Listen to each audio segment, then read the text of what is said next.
Alright guys, mapagpalang araw sa inyong lahat.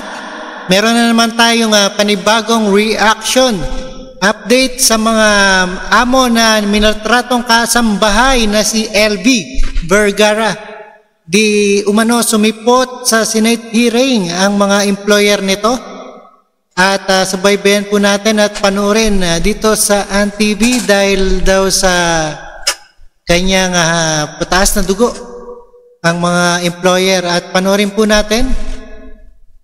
Ito pinapasabina sa susunod na pagdinig ang mga employer ni Vergara. Nasa po naman ang chairman na si Jimmy Patal ng Barangay 7, Mamburao Occidental, Mindoro, dahil pinayagan ito na kunin si LB ng kanyang mga amo nang magsumbong ito sa Barangay Hall. Pakinggan po natin ang bahagi ng Senate hearing.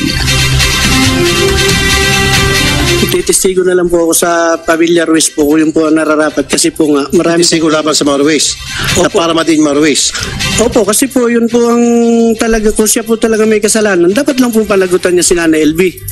Pero naghugas kamay ka, nagpupunsyo pilato ka, yun sa'yo muna. Kasi kung ginawa mo yung trabaho mo noong 2020, nung sumbong 2021, hindi na sana dagdagan yung kanyang pagkabulag kasi at that time nakakita pa raw siya ng konti. Ayon sa Batangas Medical Center na sumuri sa biktima, tuluyan nang nabulag ang kaliwang mata ni Vergara habang malit na lamang ang tsansa na maibalik ang paningin nito sa kanyang kanang mata. Sasagutin na ng ilang senador ang pagpapaopera sa katarata ni Vergara sa Philippine General Hospital. Alright, yan sasagutin na ng ating senator sa pagkabulag ng kasambahay na minaltrato nila ng mga employer ni LB Vergara.